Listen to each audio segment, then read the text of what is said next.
All right, what's up, everyone?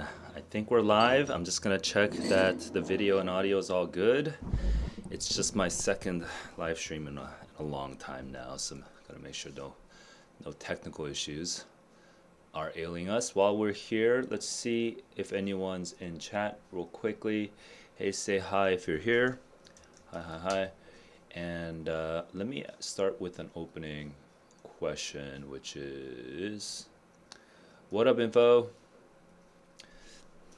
What's your target score?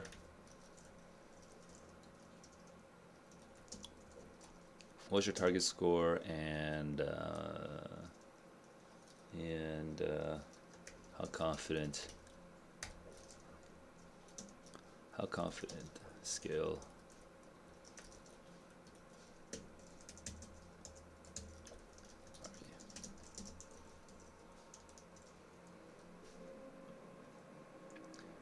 All right, just posted this question. How confident are you on a scale of 0 to 10?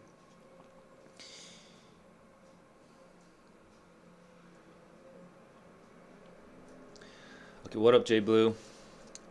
All right, and I think we're pretty good to just get going now. So first, I just want to let you guys all know, hey,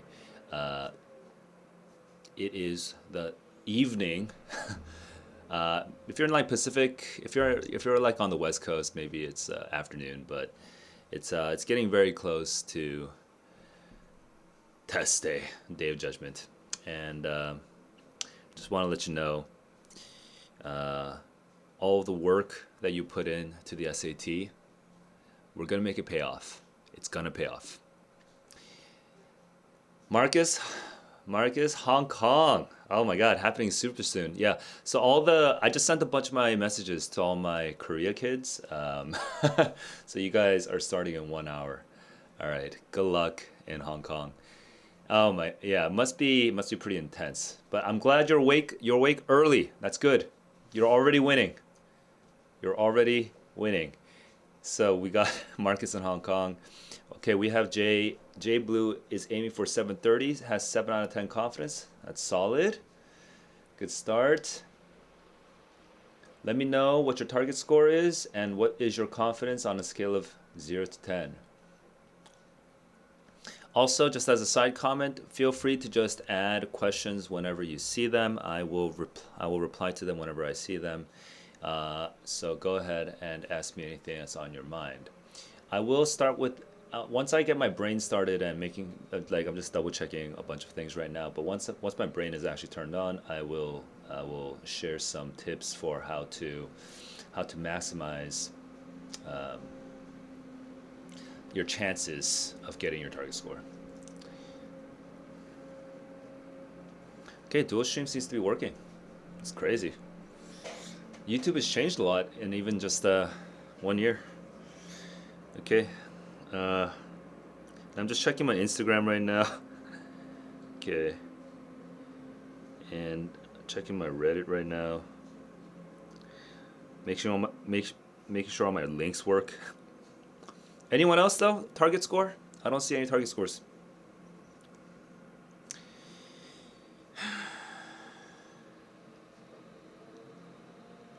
Okay. All right, guys. So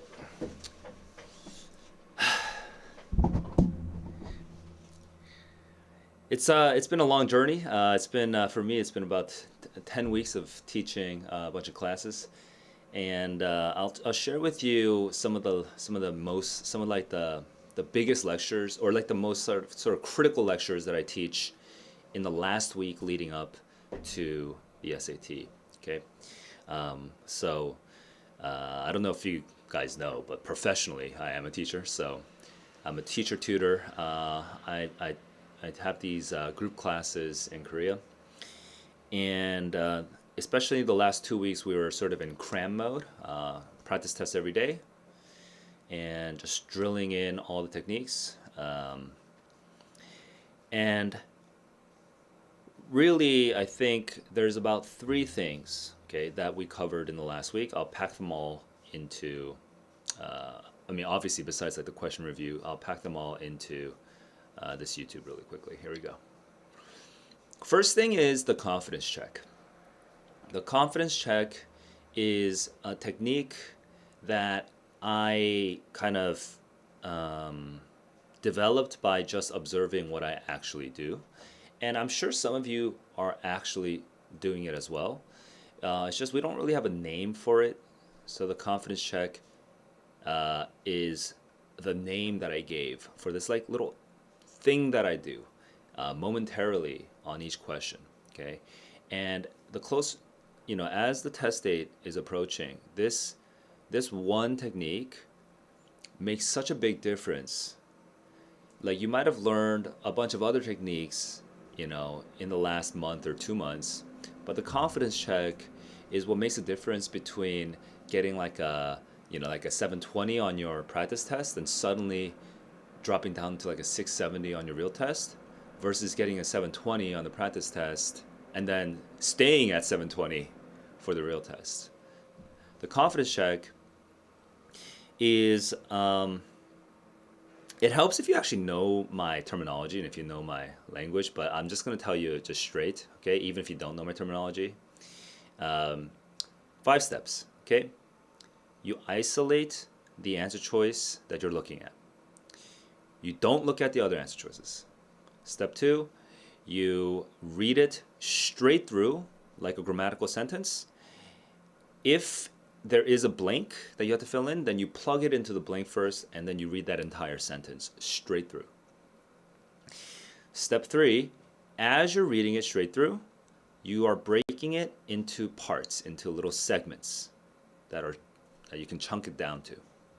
Step 4, you're making sure to defend each part of that answer choice. So you plugged it in, you read it straight through, you broke into parts, you defend all parts, and step 5, you measure your confidence, as in you check whether your gut feeling kind of has a little positive blip, or whether it sort of just dips down. Okay, you check that confidence. And in my classes, I actually drill this. I have them write down HML next to their answer choice, high, medium, low. And this confidence check is something that I really do when I'm actually taking the test. Is before I hit the next button, I'm just plugging it in, reading it straight through, breaking into parts, defending all parts. I'm doing that because it helps me to just verify that, yes, I'm happy with my answer. Okay, and that habit by itself is going to make a big difference, because on the real test, it's very likely you're going to start panicking, and it's not more likely than not. I would say 90 out of 100 students, you're going to start panicking, and through that panic, you're going to start choosing answers and then hitting the next button because you're trying to just juice. I can save 2 extra seconds, and so you're not isolating it, reading it straight through, breaking into parts, defending all parts, measuring confidence.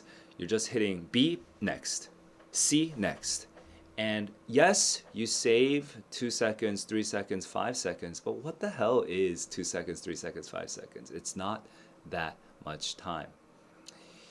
Plus, if you keep doing it that way, what happens is that you're slightly less confident on question 7. You're slightly less confident on question 7. And then you're slightly less confident on question 8. And then you're even a little bit more less confident in question 9.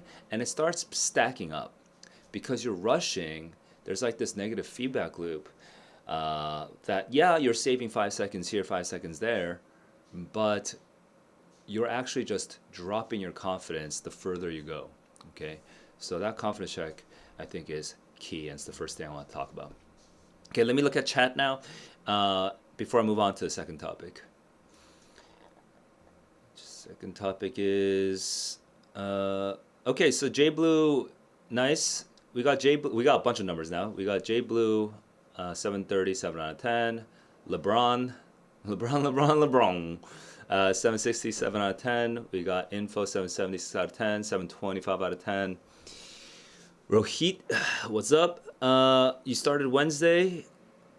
Woke up pretty rough.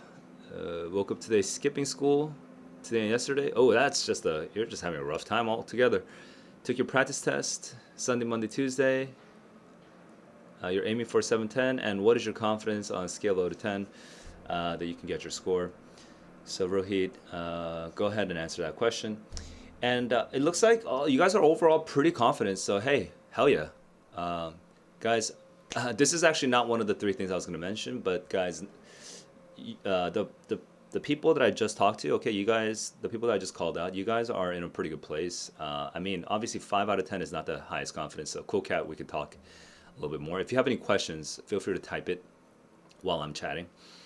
But I think you guys are in a good place, and the thing I want to just add is, hey, don't try to learn new material right now. Okay, just review your old material and just focus more on synthesizing, crystallizing, simplifying. Okay, don't try to add more to what you have. Okay, just like learning 10 more vocab words is not gonna push the needle. So we all have a bunch of you guys are a bunch of high scoring kids, huh? So that's good. I think that's then I think the second thing I'm about to say is going to be helpful. Here we go. So in the last 2 weeks leading up to today, the August SAT, one of the other big themes that I kept drilling into my students is this.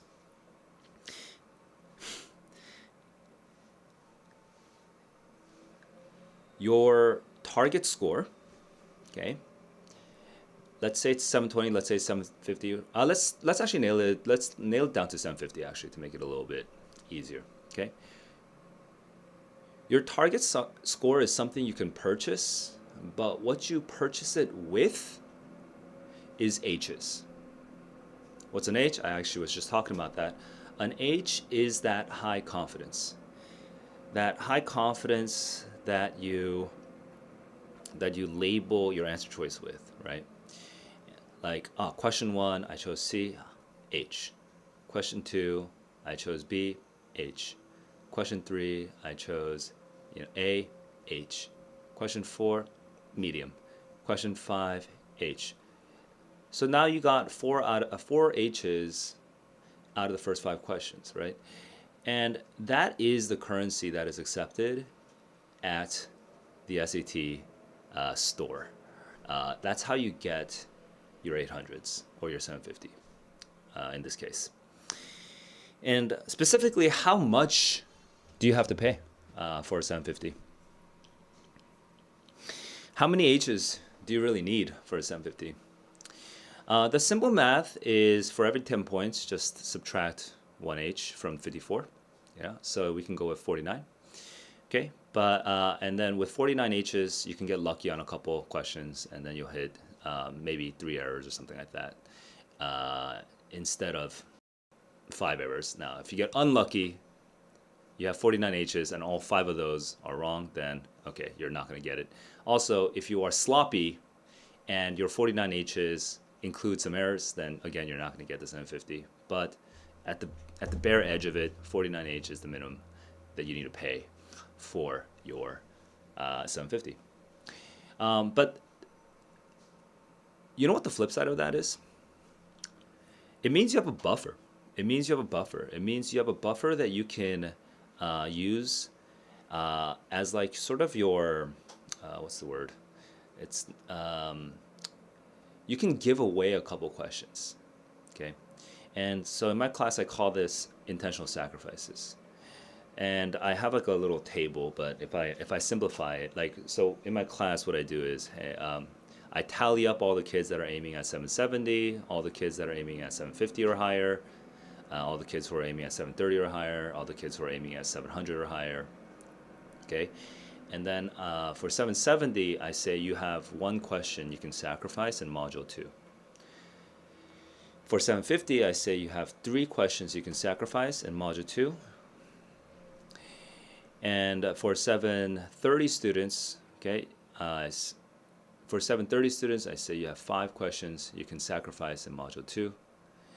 And 700 students, I say you have 7 questions you can sacrifice in Module 2. And 1 question you can sacrifice in Module 1. How does that sound like a lot or a little? I hope it sounds like a lot because it's kind of a lot. Like if you're aiming at a 750, that means you're doing pretty well. You're doing pretty well on the SAT. But if you get to actually sacrifice 3 and still get a 750, that's a lot. That's a lot of questions. On your most recent practice test, which maybe if you have some time later tonight, or maybe if you literally have the papers around you right now, you can start doing it.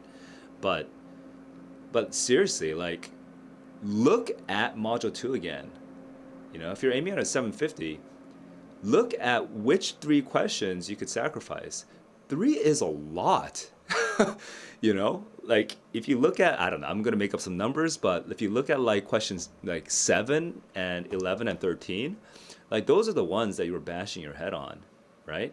You literally could have just sacrificed them. And what do I mean by sacrifice? Do I mean like you look at it for 5 seconds and you automatically somehow know that it's super hard or whatever? No. You shouldn't sacrifice the question in 5 seconds. You shouldn't even sacrifice the question in 1 minute. You should give it more than a minute of an effort, right? You read the passage, you read the question prompt, you try to come up with an answer, you try to find your answer. You get lost. You're like, I don't see my answer. You get dizzy. I'm looking at A and C and they look the same. And you're like, I'm looking at the passage again and I'm trying to remember what the passage is saying. And then I'm looking at A and C again and I'm getting dizzy. But when you realize you're going in circles, remember, you're aiming for a 750. You get 3 giveaways. You get to sacrifice 3 of these questions. Move on.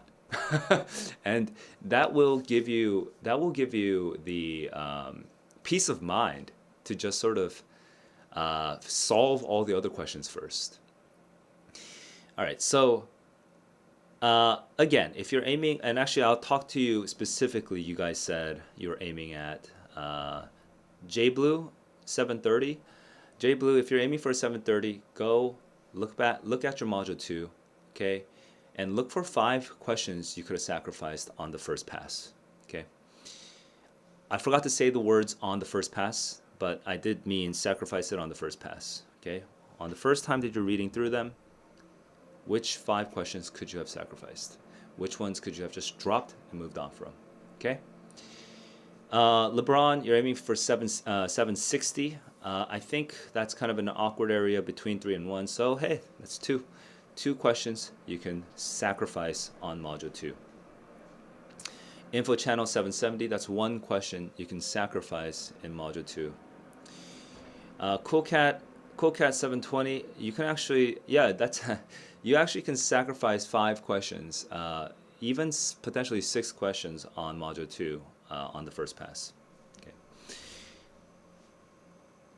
You guys should not ideally you should not be sacrificing anything on the first pass in Module 1, but always have 1 in your back pocket. Just sacrifice 1 question in Module 1. There's always like 1 hard question in Module 1 anyway. But the nice thing about Module 1 is that you have a lot of time. If you're hitting like 730 or above, you should feel that you have a lot of time in Module 1. That essentially you're solving Module 1 like twice through and through. So if that's the case, then yeah, you should be able to go back to the 1 hard one and slowly reread the passage and make sure that the answer that the question is asking for is clear in your head, right? So you, if you're hitting 730 or above, you really should be aiming for a 27 out of 27. Okay, that's Module 1. So that's intentional sacrifices. That's the other big one. Let me just catch up on chat now before I go on to a third topic. And I'm happy to just keep answering questions for a bit too, by the way, if we got some questions. Rohit says, skip school, didn't want to stress out, just sat here relaxing. Nice. In Michigan. 7 out of 10, okay. So you got Yeah, everyone's aiming for 700 plus, and we're pretty good. Well, feeling pretty confident. I think Coolcat, we might have to come back to you because you're only 5 out of 10, but get back there in a second. LeBron's gotten 750 3 times, 800. Full bans on everything. Yeah, those bans are so stupid. Um, it's so like deliberately obtuse. God, it's just annoying. Anyway, not sure if you can do intentional sacrifice if you're trying to get close to perfect. Well, yeah, yeah. So LeBron, that's actually a great question, and I think I might have kind of answered it later on. But the sacrifice, the paradox of the intentional sacrifice is that when you go in there ready to sacrifice a couple questions, you actually end up finishing the first 20, finishing module 2, all 27 questions, and you'll have like 2 extra minutes that you didn't have before. So maybe you used to end module 2 with like 2 minutes left. You'd be surprised at how much more time you have when you have the mentality of intentionally sacrificing a couple questions, right? So then you get through module 2 in that first pass, sacrificing, like I said, 3 questions for you. And then you just have that extra time. And when you have that extra time, what should you do?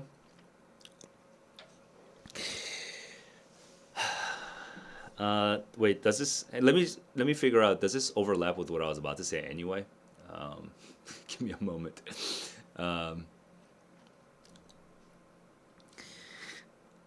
Well, okay, I could, yeah. You know what, LeBron, I'm going to, I'm going to finish the thought, but then I'm going to expand on it a little bit more in point 3, okay? But what you will find that you have extra time, and then with that extra time, you can crawl from 750 to 760, and you can crawl from 760 to 770, and then you can crawl from 770 to 780, right? And that is how I want you to stage this video game. It's like, a lot of video games these days, when you kill the boss, they like in a lot of like Souls-like video games or action adventure video games where you're controlling like a hero, like a Spider-Man, like a whatever. Like you'll fight a boss, and then when you drop the HP bar all the way down to like 10%, suddenly the boss will be like I forgot what they call it. They'll go into like phase 2. And they'll like grow like a second head or whatever, and then you have to fight the 2-headed boss. I want you to think of the SAT reading writing as a 2-phase boss. Okay, the first phase is just hitting all of the questions that are your level or below, and then the second phase is recovering the extra points one by one by one. Okay, those are 2 different phases.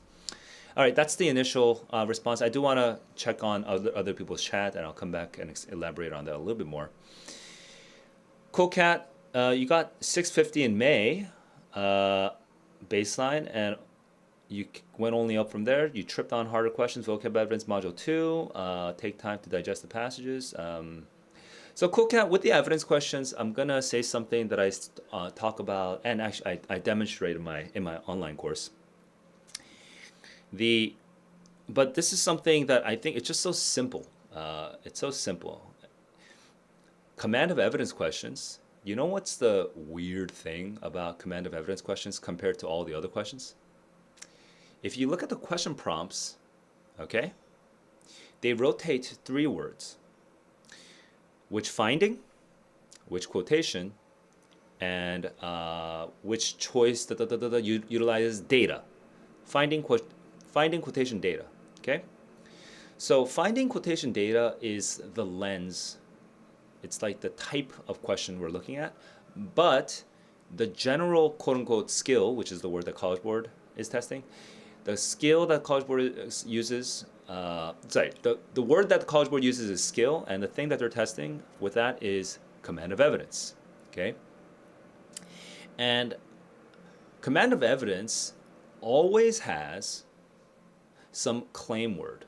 What's a claim word? A claim word is a word or phrase, okay, that refers to somebody making some sort of argument or having some sort of opinion.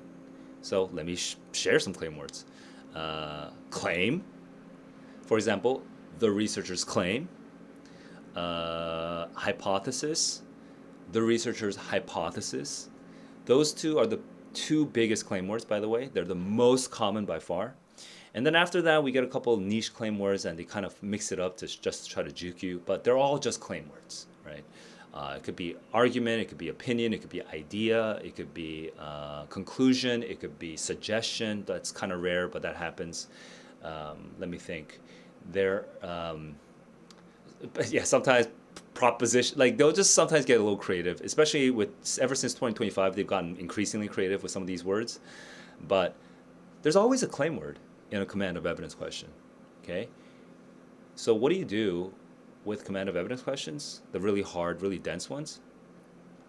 You read the passage and you identify the claim itself. So it'll say something like, they studied, they measured the, I don't know, the meowing rate of cats, the the meowing rate of cats, and how many zoomies, so how many times they ran around in circles, so zoomies, and they measured, and they gave some cats cocaine, and they didn't give some cats cocaine or whatever, right?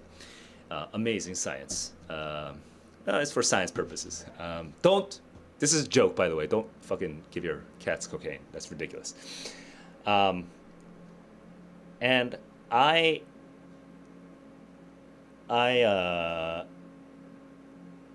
what I teach in class then is do not just start looking at the answer choices. Okay? Instead, go and identify the claim and say, and the next sentence after all that experiment setup is going to literally say the researchers concluded that that cocaine may have an unintended effect, right? So when that is the researcher's claim, okay, the researcher's conclusion, you just have to read cocaine may have an unintended effect, and you just need to give it with your eyeballs. You just need to give it like 3 seconds of your time. If you burn that sentence with your eyeballs for 3 seconds, literally the likelihood of you getting this answer correct like jumps up by 50%. Just look at the claim itself. Okay? Maybe self-vocalize it. Maybe say it to yourself like silently, right? But read that claim to yourself. And when you do that, the evidence questions become just so much easier. Okay, so that's my.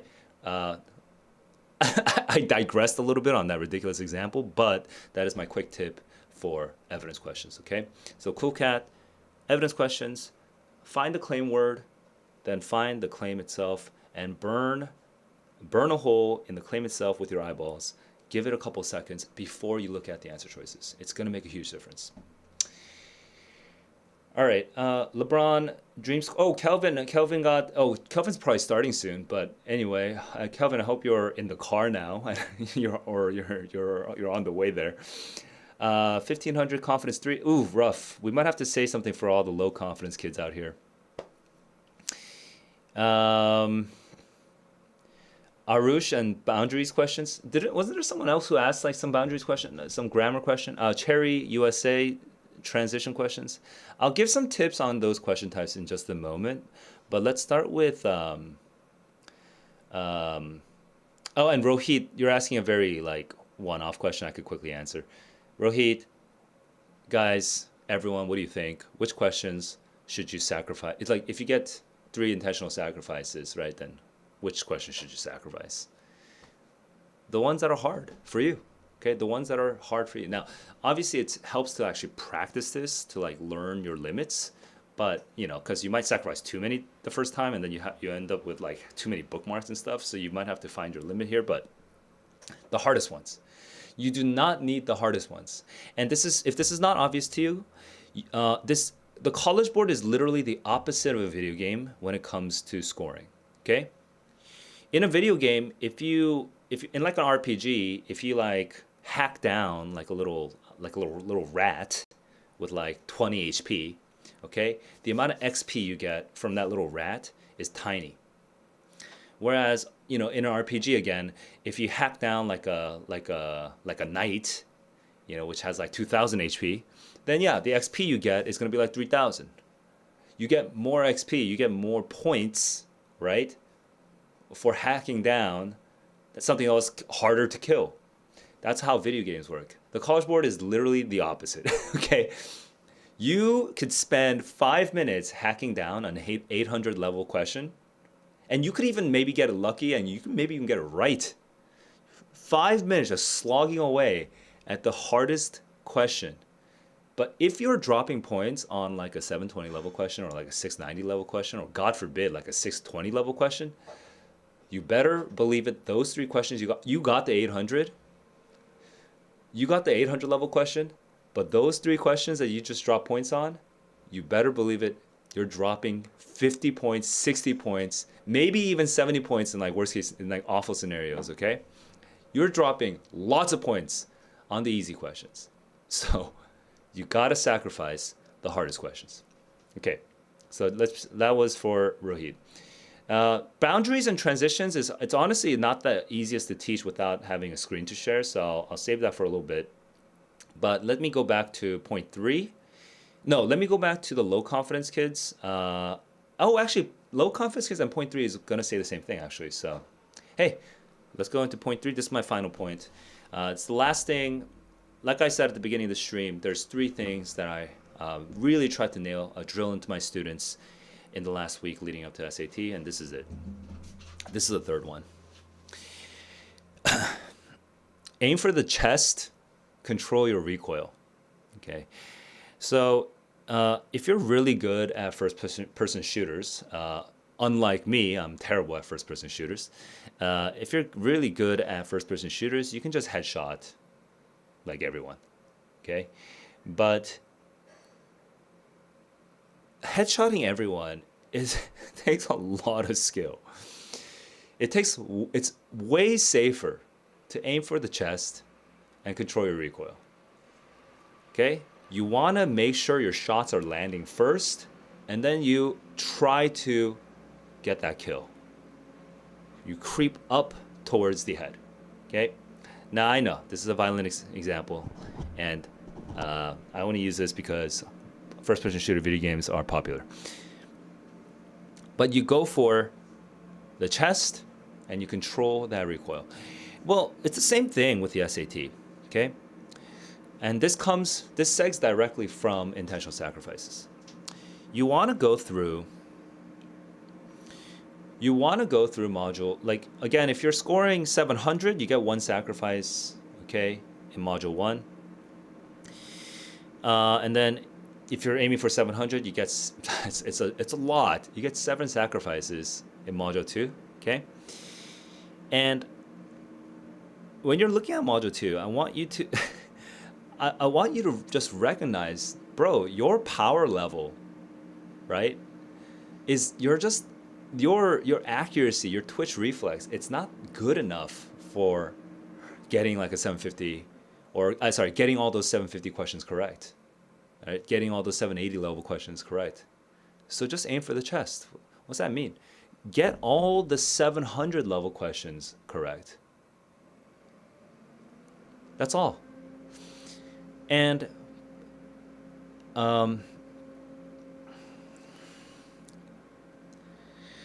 if right now, who was it that had low confidence? Let me go find that number. Kelvin said 770 and 2 out of 10. Kelvin, if you are 2 out of 10 confidence that you're going to get 770, okay, there is another number, somewhere between 200 and 800, there's another number where you would have 8 out of 10 confidence. What is that number? You can share it if you want, you don't have to though, okay? Also, what was it, Cool Cat? Cool Cat was also saying, he was 5 out of 10 confidence for, I don't know, 750 or whatever. Cool Cat, there's a number. A different score where you would have 8 out of 10 confidence. Maybe that's like 670, maybe that's 690, or 650 even, right? But what is that number? There is some score that you are 8 out of 10 confidence that you're going to get it. That is, it's the last day before the test. Don't make things more stressful for yourself. Aim low, control your recoil. I'm just going to make up some numbers really quickly. If 690 gives you an 8 out of 10 confidence and a 750 gives you a 2 out of 10 confidence, then aim for 690. Okay?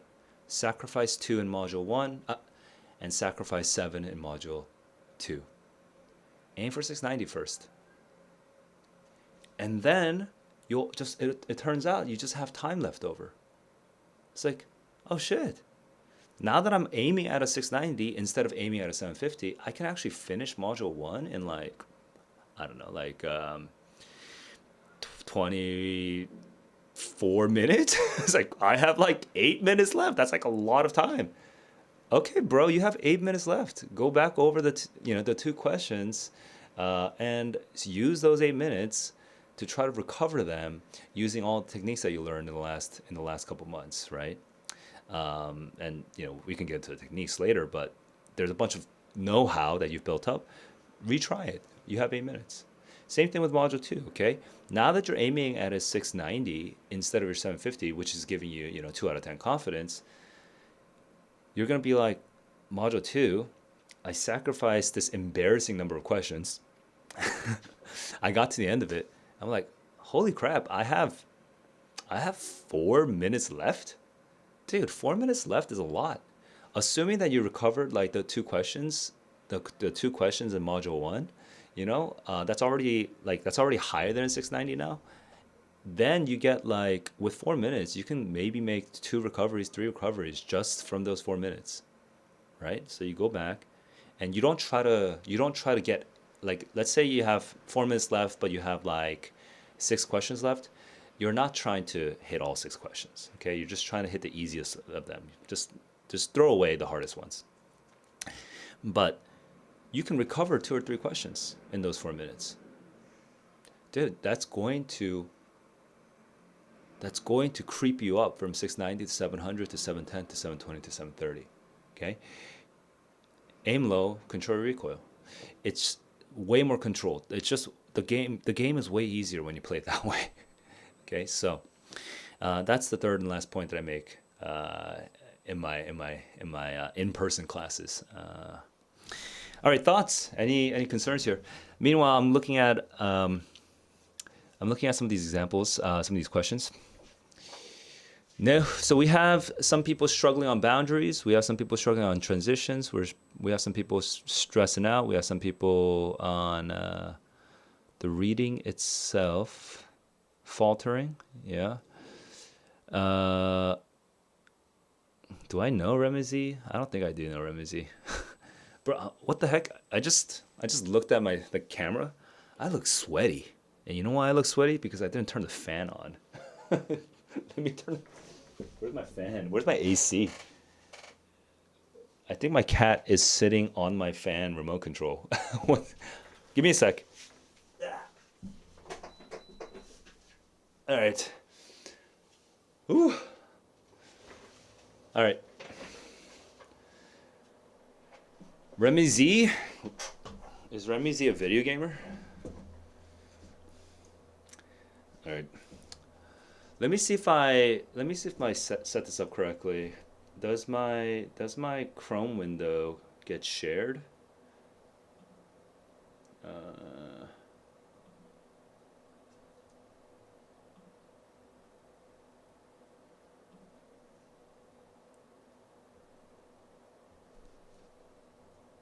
Okay, yeah, I think it does. Oh, no, it doesn't. Oh, there we go. Remizy. Who dat? Remijang. Canadian Chinese. TikToker. Actually, it's probably good to... Well, I feel like this dude is probably better looking than me. But I appreciate it, guys. Appreciate. All right. I guess I guess he's a pretty. He's actually. Oh, he's this guy, the Asian dad guy. Ah, so I do know him. All right. Anyway, so am I also good at the reading because of the books behind me? I guess yeah, part of it. I did read a lot when I was a kid and also when I was in college. Admissions is saying 750 and 7 out of 10. You've never gotten that kind of score. The highest is 720, but I believe okay. So I would say again, admissions. You kind of came late for the full version of this, but I'm just gonna repeat the 3 points. Okay, on every question, check your confidence. Uh, remembering that your score is priced in H's. Remembering that your score is priced in H's. You have a couple questions you can intentionally sacrifice. Okay, that was kind of a I kind of garbled that. So anyway, hey, if you're aiming for a 750, you can sacrifice three. Okay, just remember that. And third is aim low and control your recoil. Okay, so this this I think is more on the psychology aspect of the test taking, less on the technical aspects, right? Like how do you manage that in real time, and what is your decision going to be in real time? So I do think if you if you kind of synthesize all this, you'll be able to go into a test tomorrow and feel a lot more confident. Kelvin and Cool Crash are very smart. They got this. You got this. Carly, you got this too. Saul, gotta grow my hair back. Oh, Bets, it's been a long time. A long time. Yeah, my hair is. So I don't know if everyone knows, but I got married this year. So I did the cut. I finally I finally sent the hair, and so thank you, Calvin. Yeah, I sent the hair. It was very long before. I had grown it for a long time. Okay, but now uh, the hair has crossed the rainbow bridge. So thank you guys. Uh, Earlier, people were asking about transition questions and about boundaries questions. It's hard to really talk about without actual examples in front, but I encourage you probably to maybe pay less attention to general advice Q&As and just pay more attention to like learning the rules. The rules right now, but the most important thing I can say about both of them, there's one tip that applies to both of them. Okay? Can anybody guess what that tip is? I'll just say it. Identify the independent clause. Okay? The independent clause is so key, not just for boundaries questions, but also for transition questions. Because it's the independent clause where the focus of the sentence is. So one of the big confusions that kids have when they're solving a transition question is usually they're looking at the words directly to the left and right of the blank. But if you're looking at the independent clause, you'll realize why that approach is wrong. Let me give you an example. I have to make it up, so let's see how creative I am. Um, Bob, Bob is Bob is massive, hulking, gargantuan, period. Blank.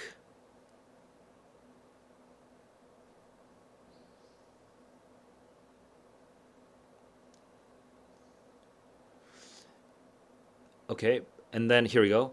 Bob is Bob is a hulking man. He is massive. He is gargantuan. Blank. Despite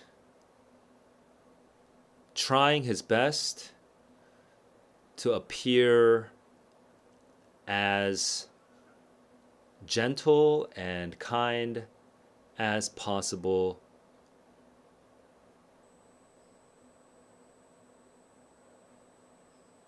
People frequently startle at him and sometimes even run away. Despite trying his best to appear as kind and gentle as possible, people startle at him and sometimes run away. Guys, identify the independent clauses. The independent clauses are he's gargantuan, hulking, and people startle at him and run away from him. The independent clause is not the despite his best efforts to appear kind and gentle. That's not the independent clause. So the focus of the second sentence is on the effect that he has on other people. Hear that word, effect? Effect. So what's the blank? The blank is as a result. Therefore. Let's read that sentence. Let's read those sentences out loud. I just made it up, so I'm gonna kind of vary it up. But like here we go. Like Bob is a hulking man. He is massive. He's gargantuan. Therefore, despite his best efforts to appear kind and gentle, people startle at him and sometimes even run away. That's all it is. You're looking at the independent clauses. Okay, that's transitions. Same thing for boundaries. Okay, look for the independent clauses. It's the first step for anything. In fact, I'll give you one more. The independent clauses are literally what you're reading when you're in the densest reading passages, those really dense science passages and the really dense sort of poetic literary passages. All you're going to do, the first thing you're always going to do is look for the independent clause. Okay, so for the grammar questions, look for the independent clauses. For the transition questions, look for the independent clauses. And bonus, for the hard passages, when you're just trying to understand what it's saying, look for the independent clauses. The independent clauses where everything starts.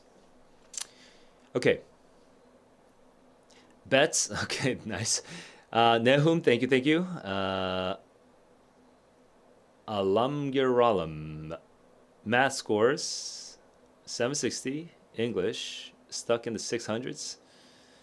First time, I mean, I would say for the first time, you should maybe just relax a little. I think I had a whole longer thing about Dana. Good to see you, Dana. I had a whole longer thing about this, but for the first time, just because if you're going to take it tomorrow, I mean, how much can you seriously improve between now and tomorrow? Just for tomorrow, all right? Just relax. Aim for a 630, okay? Aim for a 630, but try to, whenever you make an answer, just make sure that you are confident in your answer and see it as a stepping stone to the next test, which might be the September test or the October test, right? This is a stepping stone because don't overthink it, okay? It's just you got more chances, is what I would say. And if you are aiming at this, and this is I'm talking to Alam Giralam. Okay, if you are aiming for the the September or the October tests, okay, strong recommendation if you're stuck in the 600s. First, you gotta nail all the all the writing questions. What are the writing questions? The writing questions are standard English conventions and expression of ideas. That is basically questions 16 through 27. You gotta know. You gotta be able to nail all of those on your own. Even you have to be able to teach it. I don't know, to like your 8th grade cousin. You have to be able to teach all of those questions, all right? That's the first hurdle. Once you have that done, okay? Once that's completely solid, you'll have a very stable basis where you're always scoring above 650. And then we start talking about reading techniques, okay? If you try to juggle the reading and the writing at the same time, you're just shooting yourself in the foot. It's just you're like literally you're spending like 2.5 minutes on question number 7, right? But you're also spending 45 seconds on a subject-verb agreement question in question 20. 45 seconds? Dude, there's other kids that are scoring 660 and they're spending like 10 seconds on subject verb agreement. You're taking 45 seconds on subject verb agreement. Get that ish out of the way, man. It's not worth it's not worth. Why are you spending 2.5 minutes on question 7 when you're still spending 45 seconds on question 20? Get that ish out of the way.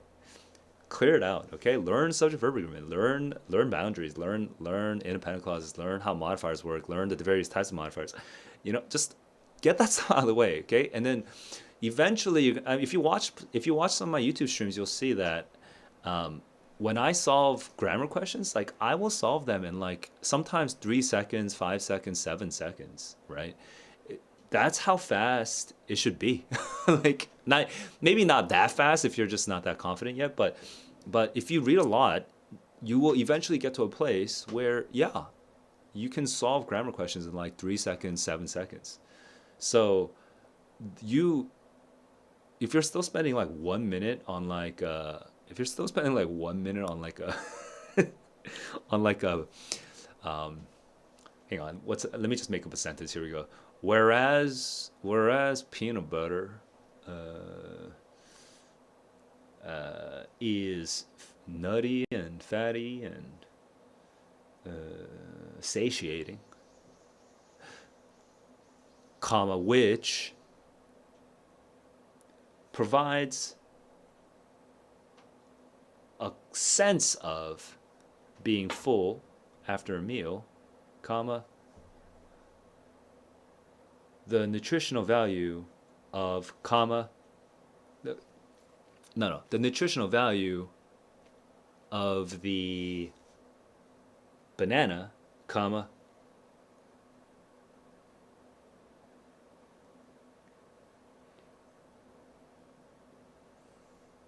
one of the glorious creations of God, a fruit of all fruits, comma,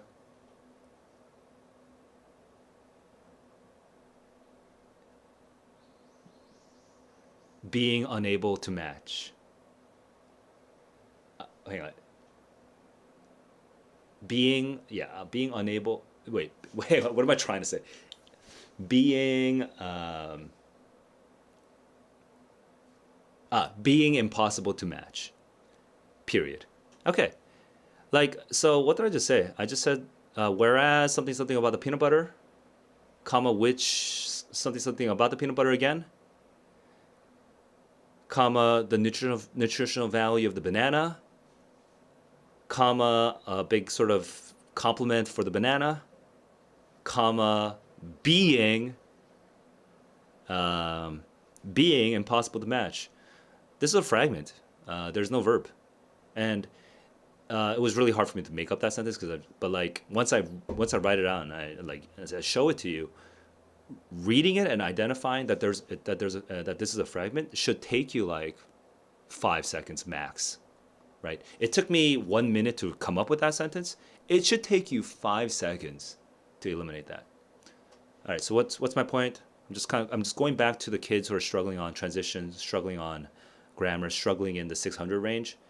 If you're still in the 600 range, okay, get the grammar, the transitions, and the expression ideas. Just lock it down. It is not worth solving those in like 45 seconds or 1 minute and 20 seconds. Okay, you need to bring that down to like closer to like 15 seconds, maybe 10 seconds. All right.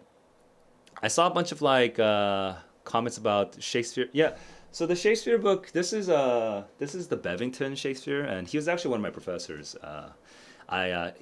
He was a brutal professor, and I was a bad student. So it's one of the C's that I got in school. But anyway, yes. My writing as a kid was not very good. I would say it's a lot better now. Let's hear the guitar. I'm quite shit at the guitar, so no, I'm embarrassed. John Green books. John Green. I mean, wait, is John Green the novelist? What's the name of the book that I'm thinking? Something of the Stars? Shape of the something? I don't know, dude. I forget who John Green is. I can't remember. But uh, oh, there's uh, the John Green stars. I forget exactly the name of that novel, but you know what? Fault in Your Stars, right? Um, and is John Green also one of the two twins? Is that guy the same as the other guy? Are they the same people? The Green twins or whatever? That because that'd be crazy. Oh, for real? That's so. Uh, anyway, I don't know. What I'll say about reading is, dude, reading, it kind of doesn't matter if you read shit or if you read the canon or you read like critically acclaimed stuff. Just reading itself is so valuable. Now, uh, I think in particular, stringing sentences one after the other, I think the point of reading is to just enjoy the reading. And if you start at a book that is not enjoyable, then you're gonna just hate reading. Like right now, I'm just thinking about some book that would be awful to awful to recommend to somebody who doesn't read that much. But like, okay, for example, The Wasteland, right? The Wasteland is like this super famous poem, long poem. And like, well, I don't know about your generation. Your generation has really dropped down in literary like awareness, even like knowing what is what. But it's super famous and you're like, it's famous, it must be good, I'm gonna read it. Don't do that. Don't do that. Just, you're not gonna enjoy it. Just read things that people your age or people like you are enjoying. Like, and when you enjoy that one book, you actually unlock this pleasure that didn't exist to you before. Maybe right now you enjoy, doom scrolling on TikTok. Maybe you right now enjoy watching some movies or playing some games, but you just there's a whole other world out there of books, and just find a book that you actually enjoy. And so if it is The Fault in Your Stars, which I actually think I did read when I was just like a long time ago, I don't remember what I thought about it. I think I have positive feelings about it.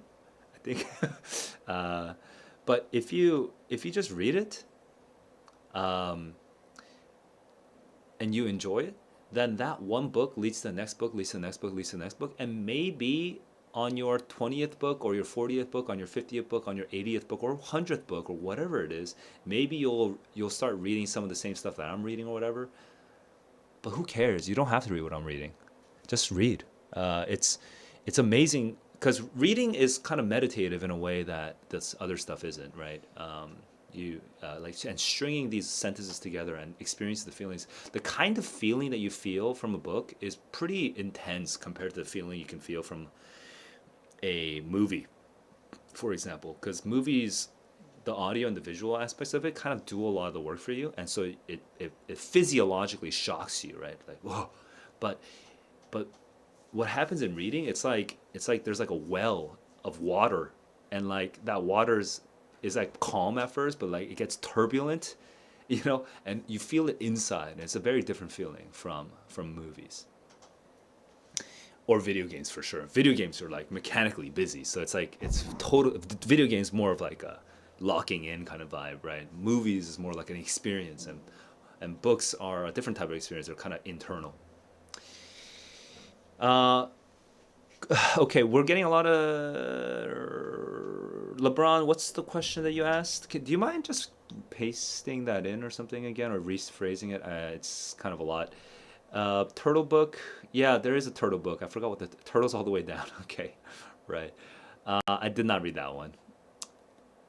Uh, Cool Crash is saying hobbies as a kid. As a kid, I played the guitar, so I did some b-boying or breakdancing, and I did not spill milk very often. I was very careful as a kid. um, I was careful, but also I was kind of like very easily distracted. So like my conversations were just chaotic. I would just change topics all the time. I'm way calmer now. But when I was a kid, it was just my topics would change like every 4 seconds. Um, LeBron is saying, LeBron James, he's saying 753 times, 800 full bandit. Oh, right.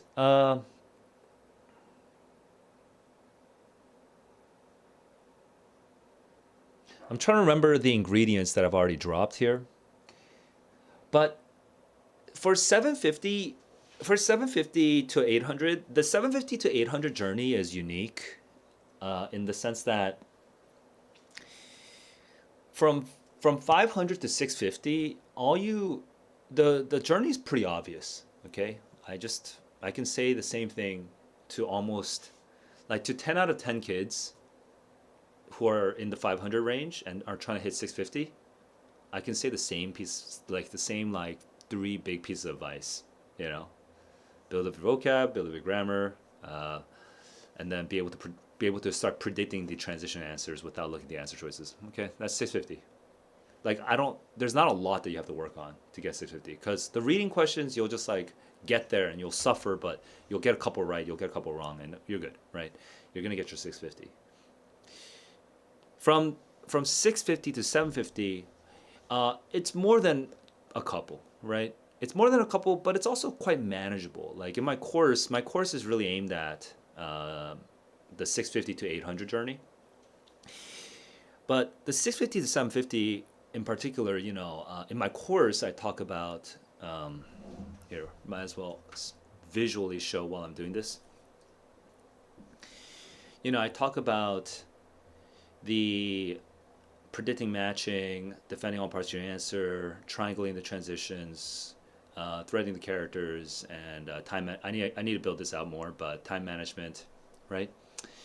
And honestly, for 650 to 750, you just get good enough at some of those skills, and you'll get your 750. You have to be consistent about it, but you'll get your 750. So there's more that you have to do, okay, but it's still quite definable. From 750 to 800, though, it gets even more spread out, more fragmented, because you kind of just have to do everything right. And to get that 800, you have to expect the unexpected, that there's going to be a grammar question that follows what you think is a pattern that you've seen 100 times before. It looks exactly like the same. Why am I talking Singaporean? It looks exactly like the same. Now I'm distracted. It looks exactly the same as like those other comma, though, semicolon questions or whatever. But then you read the rest of the sentence and it actually breaks the pattern. It's not the same as the comma, though, semicolon questions. But you're so used to it. You're so used to it. So if you want the 800, you need to expect the unexpected. You need to be able to pivot in real time, and you need to be able to firefight on the grammar. You have to firefight on some of the weird transition ones. You have to firefight sometimes in the synthesis questions with the student notes, right? And you have to be doing everything right.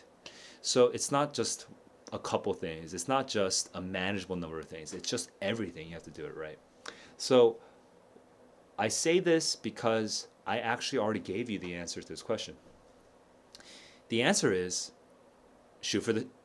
aim at the chest, control recoil, aim at 750 for you. If you're 8 out of 10 confidence on 750, get the 750 first. Okay? Knock it out.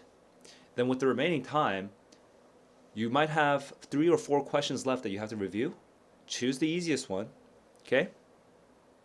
Let's say you have a quick pop quiz, okay? You have 4 questions bookmarked, and you have 4 minutes left. At the end of 4 minutes, that is the end of Module 2. Your life is ruined, okay? I'm kidding. True or false, you should allocate 1 minute each, max, to each of those 4 questions, okay? You have 4 questions left, 4 minutes left. You should not spend more than 1 minute per question. True or false? Okay, LeBron has his answer. Anyone else? Okay, I'm about to share the answer in 3, 2, 1. False. You should not artificially limit your time. You should not. If you try to artificially limit your time, what's going to happen is this. On four out of those 4 questions, okay? Even if you start with the easiest of them, okay? Maybe on the easiest one of them, you'll finish it in like 50 seconds and you'll be like, phew, I feel good about this question. You can move on. But on the second one, you're going to remember that the first one took 50 seconds and you're going to start calculating, I really need to be under 1 minute. And you know what that's going to do? It's going to make you start rushing. So then when you rush, you're going to do a little bit of work on the second question. Okay? You're going to do a little bit of work on the second question and you're not going to get it to a high confidence. You're going to flip-flop between A and C, and then you're going to be like medium confidence on C, and then you're going to be like, oh shit, my time's up. I got to move on to the next question, and then you're going to move on to the third question. And you're going to do the same thing because this is harder than the previous question. And so actually what happens is you end up spending 1 minute each on the remaining 3 questions, and you get none of them to an H. Okay? You get none of them to an H. So you got 1 H in 4 minutes. Total waste of time. I would rather you just have no time limit at all. Okay? Instead, when you have 4 minutes left on 4 questions, your mentality should be, I just need 1 more H. So you, since I'm talking to LeBron, you know, at this point you should feel 8 out of 10 confidence that you have your 750, right? I just need 1 more H. Choose the easiest one to recover, double check it, do the confidence check, which I talked about at the beginning of the stream. If that doesn't work, then do the confidence check on a different answer choice, okay, and get your H. If that H takes you 30 seconds, amazing. If that H takes you 1 minute, fine. Let's say it takes you 1 minute, then now you have 3 minutes left. You have 3 questions left. Your next goal is, all right, I got my 1H. Let me get another H. So then you have 3 minutes, you have 3 questions, just choose the easiest question out of those 3 and spend as much time as you need. But that easiest question is not easy at all because you're really down to the last one. You're really down to the last bit, right? So for the second out of the 4th questions, right? For the easiest of the remaining 3 questions, maybe it takes you 2 minutes. So be it.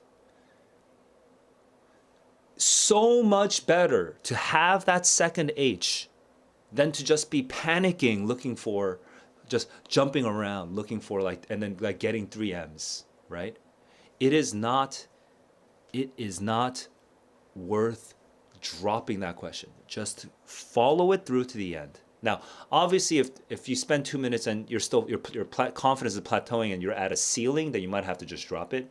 Okay, but you got to just invest the rest of that time to get that A. Like, you can't artificially limit your time on that because that's just going to make you panic. Some people are asking what H and M's are. People who are here in chat, you guys, please help out. Please help out when I'm in the middle of chatting. But H means high, and M means medium, and HML is high, medium, low, and it's just a confidence measurement. It's something I talked about at the very beginning of this stream. All right, Stefa G, first time ever, calming nerves and test anxiety. So I want to point everyone back to. Oh, did I forget to share chat? I did. I'm being silly. I'm such a noob. All right, give me a sec. Let me add the chat. Oh, that ain't it. Did they change how the links work? That's confusing. Oh, there we go. Okay, cool. So we have chat now. Hi, chat. Okay. So over here somewhere, right, I wrote the question. What is your target score and what is your confidence on a scale of 0 to 10? Oh, it's kind of annoying. This thing has like a sign into chat. I need to fix this up. So annoying. Anyway, whatever. So, LeBron, did I answer your question? You said I'm reading your mind. Yes. Okay, good. I hope that helped.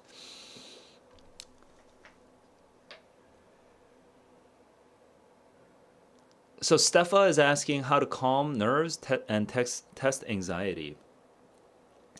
So Stefa, I'm just gonna repeat the overview of what I've said in the first, it was mostly in like the first 20 minutes of this stream. I said it all. There are three things that I teach in my class.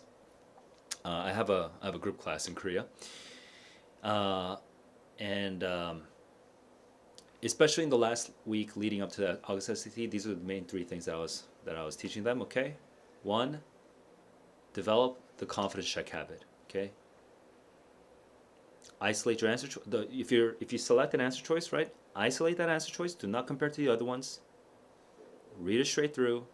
Break it into parts. Defend all parts. Measure confidence. Okay. If you habitually do this on your answer choices, you're gonna tighten up.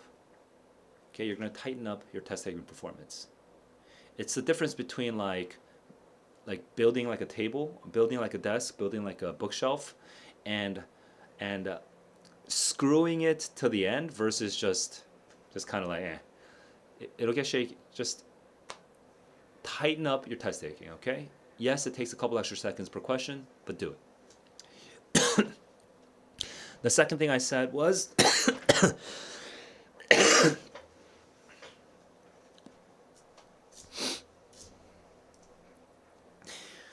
remember that you can sacrifice some questions.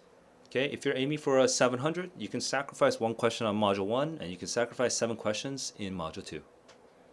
Okay? Remember that. Because if you forget that you can sacrifice some questions, you're going to get more panicky over time. And then number 3, I said aim low and control your recoil. And what this means is use that extra time, okay, to recover questions one by one. Don't try to get everything right the first time. Okay, it's not worth the stress. That's the overview of everything I said. But now let me just. So I encourage you at the end of the stream, go back and just watch the first 20 minutes. Okay, but going back to just directly just saying how to calm your nerves and test anxiety. I'm gonna add some other ways of doing that. Okay, first thing is try to keep exactly the same routine tomorrow morning as you have most mornings. Okay, so don't add like more, don't add new special rituals too much, because the more unfamiliar your morning is, the more likely you're just going to be unsettled. Okay, so if you don't usually drink coffee, don't drink coffee tomorrow. Okay, if you don't usually have a big breakfast, then don't have a big breakfast tomorrow. Do what you normally do. Okay, if you usually do some, I don't know, some stretching, then do some stretching. Now, if you're gonna add something new, but it's just kind of light and it's not a big deal, then just do it. It's fine, but you don't have to make it exactly the same as every single day, because maybe your daily habits are terrible anyway. So you can add a couple improvements, but don't be dramatically changing anything. Okay, is what I'm saying. And the other thing is, remember that this test is not the end, right? You have other opportunities. You have September and October. And even if you don't, and the test isn't the measure of you. It's one measure of one aspect of you, but it's not the whole measure of you. So remember that you have other awesome shit going on in your life. I don't really know you specifically, but I'm sure you have other awesome shit going on in your life, right? You have cool people in your life. You're involved in cool organizations in your life. You're doing some project for yourself that's cool. You're learning. You're accruing knowledge that you can hold in your head that other kids can't hold in their head at school. Like you're doing other things with your life, and that's meaningful, right? The SAT is not the only thing. So just keep that perspective in mind. finally, with the test taking nerves and with the nerves and test anxiety, I want to say one last thing. Okay, I talked about routines. I just talked about mentality, and now I'm going to talk about the approach. When you're actually in the test, okay, do not change anything. In the moment, in the panicky moment, you might suddenly have this brilliant insight that, oh my God, how come I didn't do this before? Maybe what I should do is jump to the end. Maybe what I should do is instead of doing process elimination the usual way, I'm just going to I'm just going to actually, what the hell do people actually do? Usually what they do is they just try to speed up. It's like, okay, instead of doing process elimination at the usual pace, I'm just gonna do it at 2x speed. Oh my God, 2x speed. What a hack. How come no one has ever thought of this hack of doing the same logically difficult shit but just faster? like seriously, you think no one's tried to do it faster? Look, whatever brilliant idea you have on the day of is not brilliant. It's going to lead to more mistakes. Do it exactly the same way you've been doing it. If you improvise, you're opening yourself up to more uncertainty and more self-doubt. Because you'll be like, wait, should I have done that? Is this right? Don't do that, okay? You're on the ship. You're on this path. Just commit to it, okay? Get through it. And when you're in it, be a machine, a total machine. Remove all emotions from it. Remove all feelings from it. You look at A, you look at B, you know those two words. You look at C, you look at D, you don't know those two words. You look at A, you look at B, it doesn't match what the passage says. Eliminate, eliminate. You look at C, you look at D, you have no idea. Take the emotions out of it. You're a total machine. 50-50. Guess, move on. Not worth your time. Okay? And then when you're at some of the harder reading questions, try to identify transitions and read, right? But you read it, you don't understand it, you're a machine. You don't have feelings about this. You don't understand it, just be like, oh, I guess I don't understand it. Just try your best. Look at A, process eliminate. B, process eliminate. C, process eliminate. D, process, well, so in my classes, it's actually A, high, medium, low, eliminate. B, high, medium, low, eliminate. C, high, medium, low, eliminate. D, high, medium, low, eliminate. Okay, you have 2 mediums and 2 eliminates, 50-50 it, move on. Just no feelings, okay? Tomorrow is not a day to feel anything. Tomorrow is a day to execute repeatedly, over and over, the system that you have built over the last month or two, okay? All right, I'm hearing some, I'm just gonna do a quick scan of the chat, okay?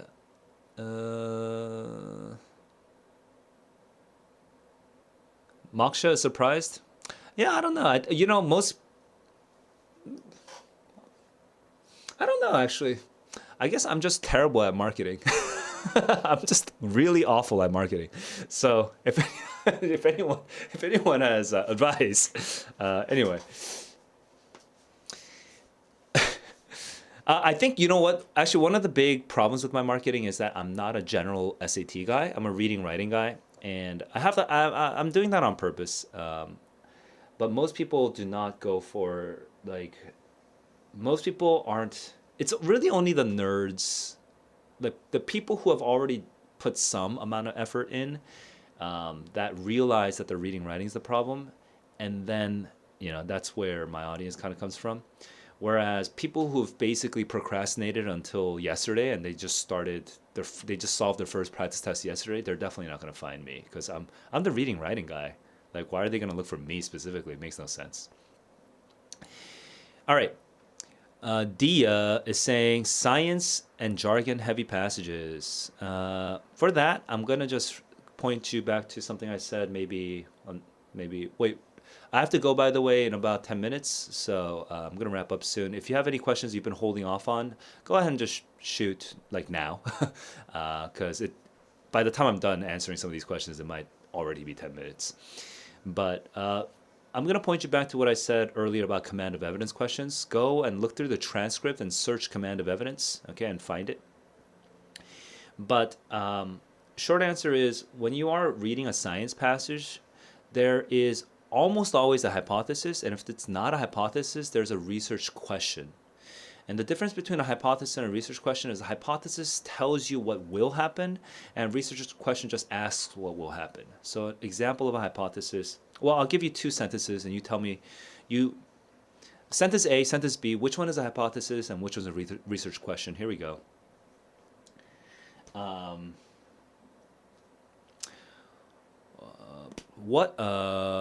Sentence A. The researchers were investigating the effects of global warming on microbial communities. Okay. Sentence B. The researchers were researching whether global warming would increase microbial activity. Now, global warming is actually too large of an idea, so I should just say temperature increase, but whatever. Sentence A, sentence B. Which one is a research question? Which one is a hypothesis? Okay, sentence A is a research question. It just says, what effects will it have? Will global warming have? And then sentence B says, will global warming increase microbial activity? Okay, it's very similar, right? But hypotheses are usually easier to work with because it tells you what to look for, whereas research questions are a little hard to work with because they're a little bit more open-ended, right? And so you have to kind of fill in the blank as you're reading. All right. What is the question I'm answering? I'm answering the question, what should you do with the dense science passages? The first thing you absolutely must do with the dense science passages is identify the hypothesis or the research question. It is the most important thing. And then once you have that, the second thing you're definitely doing, okay, especially if you're aiming at a 700, you need to prove or disprove that hypothesis, okay, or you need to supply an answer to that question. Reading that passage, even without looking at the answer choices, you need to have some idea of whether the passage is supporting or weakening that hypothesis on your own. Okay, if you are relying on the answer choices to do that for you, you're going to struggle. You're going to waste a lot of time in process elimination. You have to do it before ever looking at the answer choices. And then third, this is if you're aiming at 750 or higher, you also need to really pay attention to the methodology. Which parts of the methodology are weak? Which parts of the methodology are strong? Right? Did they control the variables or not? Are there confounds or are there not? Is this statistically significant or is it not, right? Did they have, are they making the right, what exactly are you comparing, all right? And are they making the right comparisons or are they not? So you do have to, what do you call it? To sort of evaluate the methodological soundness of the study, especially on the harder questions. So that's for the 750 level students. All right, so that's the science.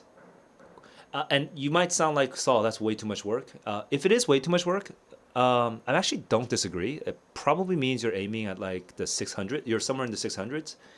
If it's way too much work, don't do it. Like, just get the grammar questions and the translation questions and get the easy questions out of the way. Like, it's not worth it. So it really depends on your target score.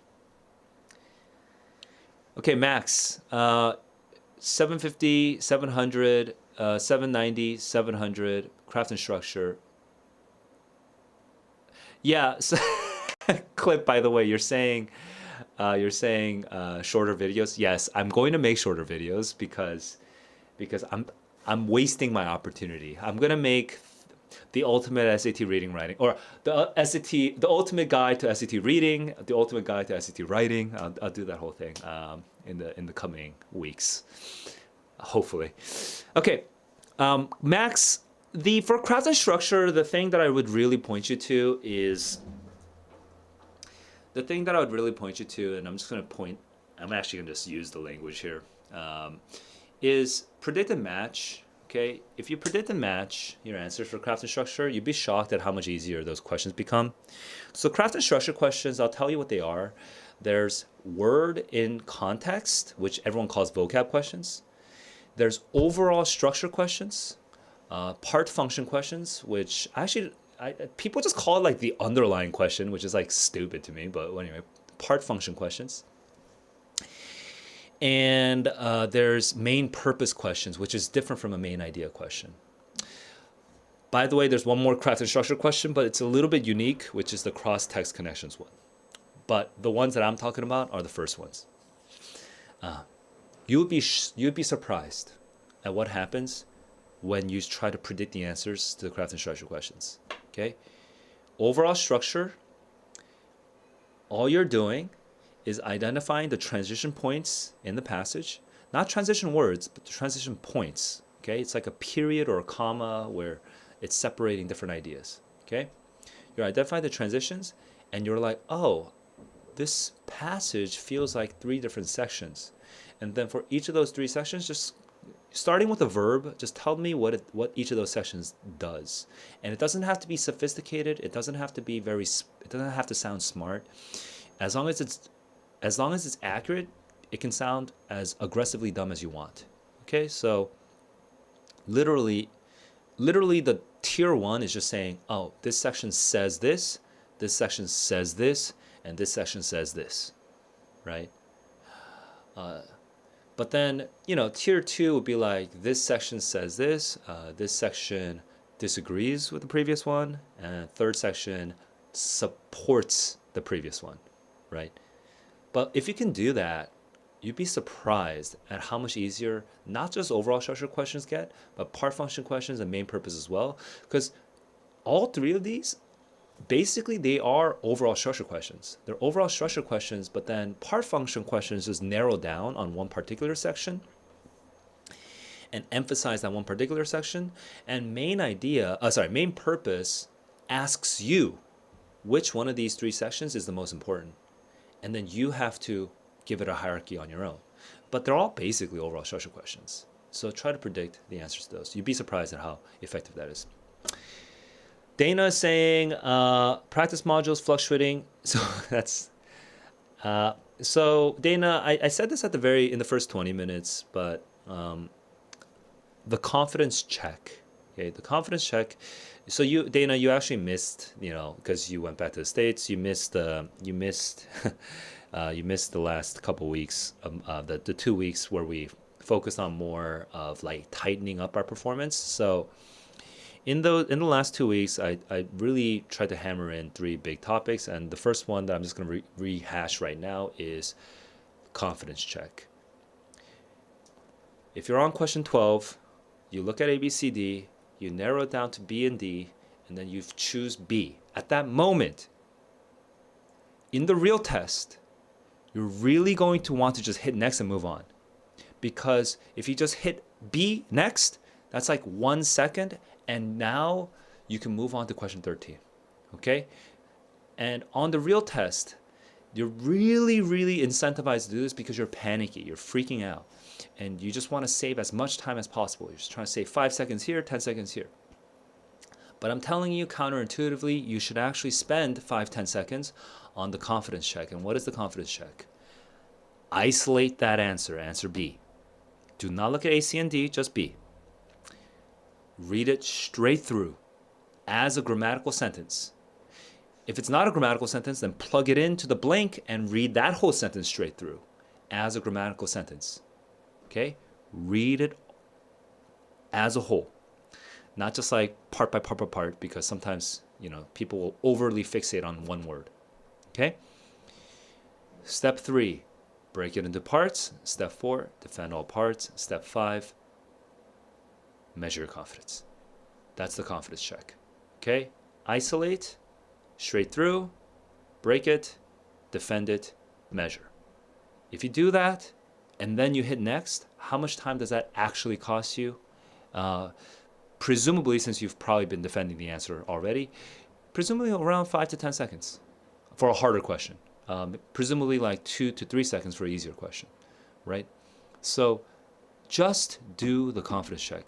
Just by doing that, that variance between 730, 750, and 770 or 780, you can tighten that just by doing that. Evan, how much time should you spend before you decide to skip a question? Oh, I have to go now, so I'm gonna give a quick answer to Evan and to Bets, and then I'm gonna head out and say my final thing. But here we go. Evan, how much time should you spend?